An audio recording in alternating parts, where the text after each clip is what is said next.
La monnaie est un catalyseur des échanges de biens en vue de satisfaire les besoins complémentaires des acteurs sur un espace commercial.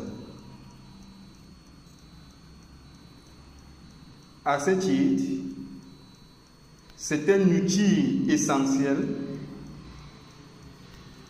des échanges de biens et de services. Cet outil qui a révolutionné le commerce qui jadis était pratiqué au travers de troc et dont les premières civilisations humaines, parmi lesquelles africaines,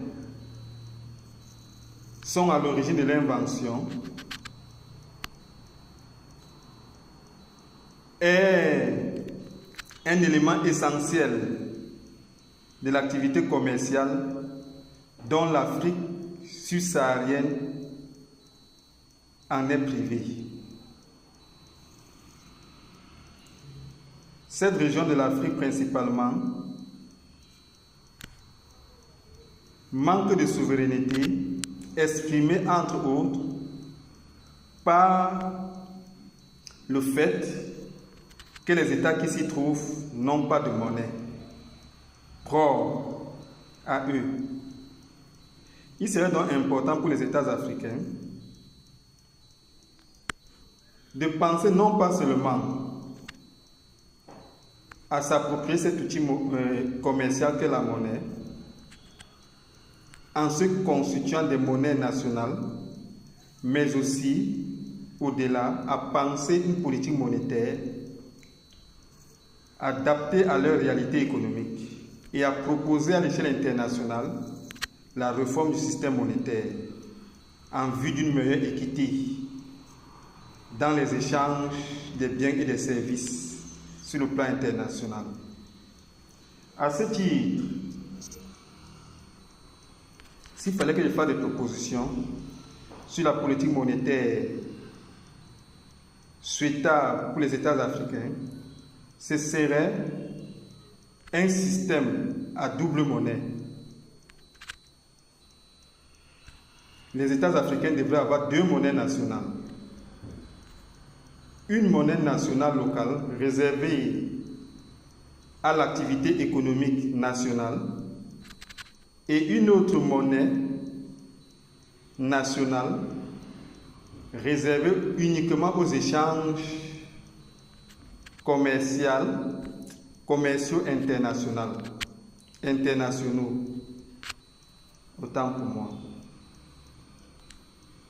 Ainsi, ces deux monnaies se compléteraient en termes d'avantages et d'inconvénients. L'avantage de la monnaie locale est que son impression ou sa production relèverait de la discrétion exclusive des autorités publiques, puisque cette monnaie n'aurait aucune influence avec le système commercial international et ne serait réservée qu'à l'activité économique nationale. L'inconvénient de cette monnaie locale serait que sa sphère d'influence serait limitée géographiquement au sein du périmètre national. D'un autre côté, la devise nationale ou monnaie nationale réservée aux échanges internationaux, commerciaux internationaux, aurait cet avantage que sa sphère d'influence serait globale. Elle aurait une parité avec d'autres monnaies, d'autres nations du monde, et aurait une expression et une sphère d'influence mondiale. En revanche, sa production serait conditionnée par le taux d'échange de la nation sur le plan international. Ainsi, la masse monétaire de cette monnaie réservée aux échanges internationaux serait conditionnée par les réalités du commerce international et non par la discrétion souveraine de l'autorité publique nationale. Fort de cette complémentarité en termes d'avantages et d'inconvénients entre ces deux monnaies, ils pourraient être utilisés conjointement et chacune limitée à sa sphère d'influence locale pour l'une et internationale pour l'autre. Alors, comment pourrait être établie une coordination de l'activité économique dans ce système de double monnaie? Eh bien, à travers ces quelques exemples illustratifs, lorsque un opérateur économique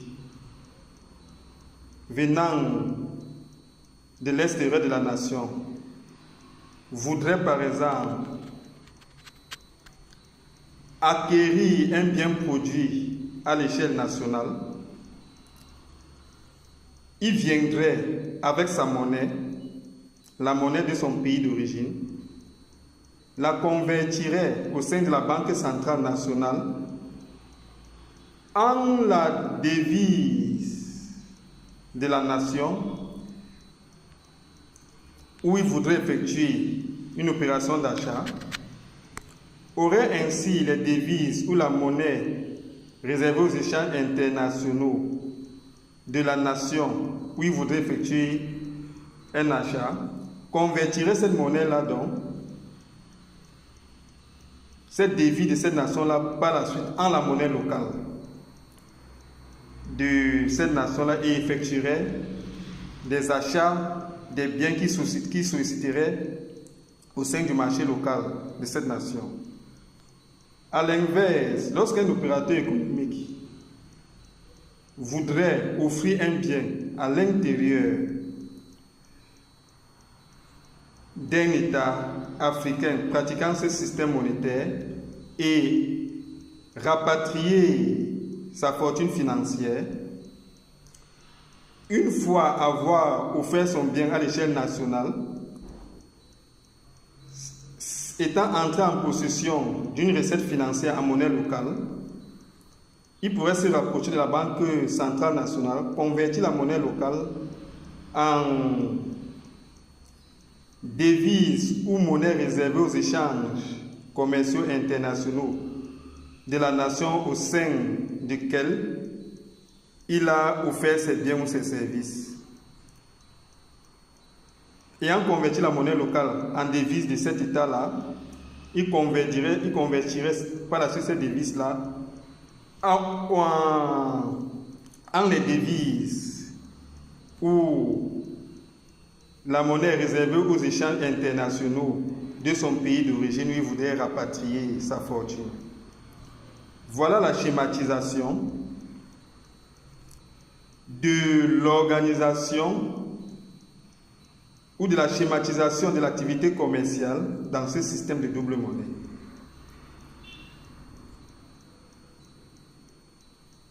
Outre cette autre réforme monétaire et politique monétaire que les États africains pourraient entreprendre pour le bénéfice de la prospérité de leur économie, il faudrait faire des remarques et des propositions en vue d'une réforme du système monétaire international. Il n'est pas véritablement normal que, de manière artificielle, on puisse définir la valeur de sa devise. Par ce principe, des nations entrent en possession des biens gracieusement jusqu'en réévaluant la valeur de leur monnaie de manière artificielle.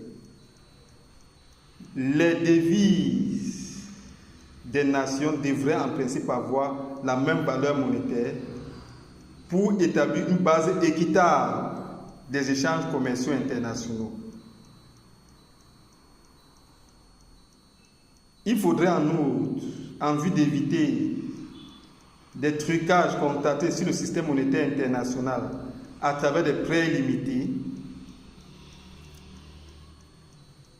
découlant d'une logique de production et de destruction circulaire de la monnaie au gré des échanges commerciaux, en vue de remettre en question ce principe qui permet le trucage économique à travers des prêts illimités, il faudrait opter pour une monnaie physique, de préférence métallique, dont la valeur se confondrait à la valeur du métal ou du minéral avec lequel le billet, la monnaie est façonnée.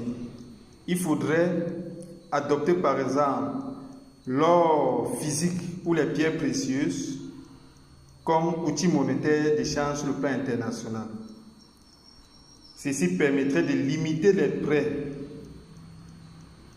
arbitrairement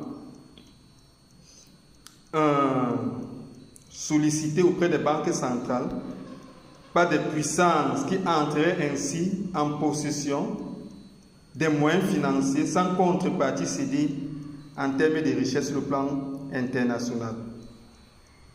La masse de ces minéraux rares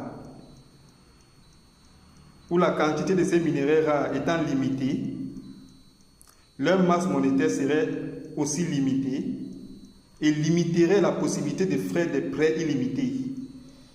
Ainsi, de se constituer des fortunes financières arbitrairement par le principe de l'impression de la monnaie, ce qui détermine son caractère illimité. Voilà des propositions que les États africains pourraient faire sur le plan international dans le cadre d'une réforme du système monétaire international en vue d'une équité sur le plan commercial dans le domaine international. Ce serait donc pour l'Afrique un défi d'être à la page de l'élan révolutionnaire dans le domaine monétaire sur le plan international, puisqu'elle a aussi été à l'origine de cette invention,